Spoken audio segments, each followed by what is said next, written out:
Welcome to Squawka, I'm Statman Dave, and today we're going to be looking at who will win the Champions League in 2020. We're closing in on 100,000 subscribers, so if you haven't already, please hit that subscribe button to help us get there. Right, let's see what the numbers are saying about the Champions League. First up, we've got to talk about goals. All the stats we're going to be talking about today are for teams left in the tournament. Who cares about the teams that have been knocked out? I do, but nobody else does. The likes of RB Salzburg, who will be joining Manchester United in the Europa League, but we're not talking about that right now. It's all about goals. So third on the list of top goals in the season's Champions League is PSG with 17 goals. They've done pretty well without Cavani, without Neymar in the group stage. It's been carried by Kylian Mbappe, Angel Di Maria, and of course Mario Icardi, who was signed in the summer from Internazionale. PSG 17 goals ranks them third. In terms of the second place for this season, it's Tottenham Hotspur. A surprise, Jose Mourinho's Tottenham have scored 18 goals so far in the Champions League, with Harry Kane scoring a whopping 33% of those goals for Tottenham Hotspur, which is really impressive. But you think in the knockout stage, with a really resurgent Dele Alli, Tottenham could be dangerous. Heung-min Son on the left wing, Kane through the middle,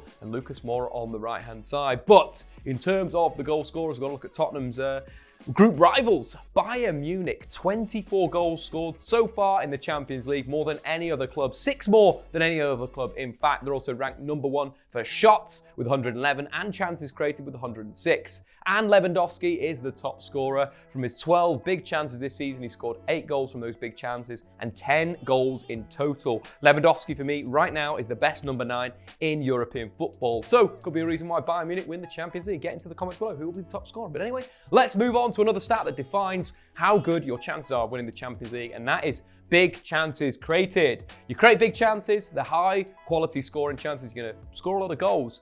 Third in the list is Tottenham Hotspur with 20 big chances created. Topped out by Christian Eriksen's 5 chances for Spurs. 25% of the chances that Tottenham have had that have been at that quality have come from the Danish playmaker. But will he be at Spurs after the January transfer window?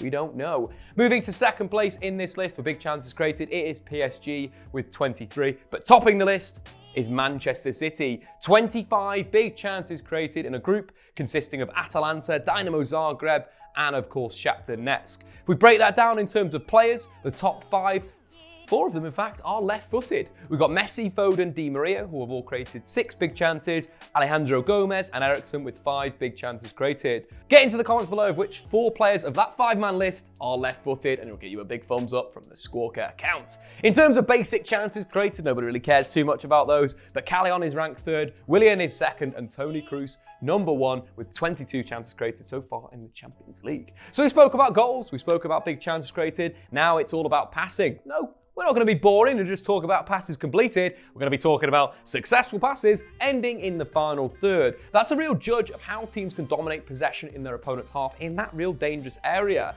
In third position is Liverpool with 988 successful passes ending in the final third. In second place is Real Madrid with that midfield, Kroos, Modric, and of course Casemiro. They still dominate teams, even though they've gone for a bit of a sticky patch of form at 1,046 passes ending in the final third that have successfully met their target. But number 1, for the second time in this video so far, Man City, 1,130 successful passes ending in the final third. City not only creating big chances, keeping the ball in really good areas. In terms of the players, we're looking at Koke, ranked 3rd with 139 passes, Kroos 152, and Gundogan 154. Very, very interesting there. We might expect Koke to drop down that list as the knockout stages go, as Atlético drop to that default 4-4-2 and look to counter-attack and not have the ball. Talking about the ball though, you've got to win it. Where's the best place to win it? The final third again. We've got 2 German sides and an English team making up this list. Bayern Munich with 38 possessions won in the opponent's final third. Dortmund with 40, and Man City again.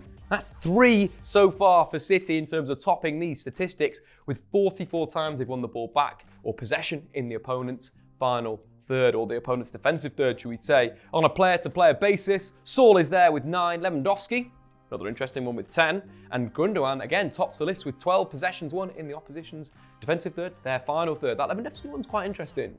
Lewandowski does seem to be a player this season that is so raw when scoring goals, so on the money. So if he can turn the ball over in that final third, he will put the ball into the back of the net, and that's what he's done a few times, linking with the likes of Muller, Coutinho, and Serge Gnabry. Now let's talk about the counter-attack. The counter-attack, very, very important in Europe. As the tournament goes on, as teams play away from home, they need to be really good at soaking up pressure and then breaking with speed. Again, we've got the German guys, Borussia Dortmund, have scored 2 goals so far from fast breaks. PSG as well, 2 goals scored on the break. But Man City, again, top hit with 3 goals scored on the counter-attack. On a player-by-player basis, we've got Hakimi at Borussia Dortmund leads the way with 2, followed by a load of players in the list, including the likes of Son and Neymar, who I expect Son and Neymar to be guys scoring a lot of goals on the break. Son and Spurs' transition under Mourinho has been very, very impressive. And of course, Neymar can carry the ball, can take it forward, do all that good stuff. Now on to Dribbles.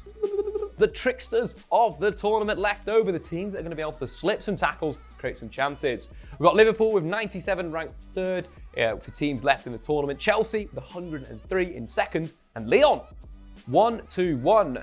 Nearly 20 more than any other side, you're thinking the likes of Memphis Depay carrying that ball. But on a player-by-player basis, Chelsea score very well. Kovacic, 21 dribbles completed. William with 27, but the master, the GOAT, Lionel Messi, 39 dribbles completed this season in the Champions League. Now, it's all about tough tackling. There's a real sort of trend between teams that win tackles in the Champions League and go on to the sort of latter stage of the tournament. So these numbers are very, very good for almost your underdog. But we're going to be talking about one of the favourites, Liverpool, ranked in 3rd with 73 tackles won. Then Napoli with 76 and RB Leipzig with 78. Tackles are always good to win the ball back and progress it. In terms of the top 2, we've got Alan from Napoli. It's going to be very, very important for Gattuso's Napoli in the latter stage. I think he was missed in the season when he's been injured at parts. 15 tackles won by him, and same with Konrad Laimer. What a player Konrad Laimer is. I haven't seen him. Dynamic, can carry the ball, can pass, can tackle. So aggressive off the ball. Going to be a top player in the coming seasons. And finally, let's look at a little bit of a differential between points gained and lost from winning positions. The top 3 have got a good combination of both of those statistics. So we've got RB Leipzig at number 3. They've got 4 points from losing positions and only lost 2 from winning positions. Next up, Man City, who've got 6 points from losing positions and only lost 4 from winning. But Bayern Munich are looking good with 6 points from losing positions and they've lost 0 points from winning positions so far. So that differential, that sort of goal difference in terms of the points won, which will translate to the knockout stages in terms of away games, home games. Now with that real resilience to hold on to leads, but also to come back when they're down is very, very important, which puts those 3 teams in a good category to go far in this season's Champions League. But it does appear like one team is, top of the list. Team from Manchester. But, it's not the Europa League, is it? Anyway, I've been Statman Dave on the Squawka YouTube channel. Subscribe if you're new to hit the 100,000. Please help us there. And we'll dive into some more tactics in the coming weeks.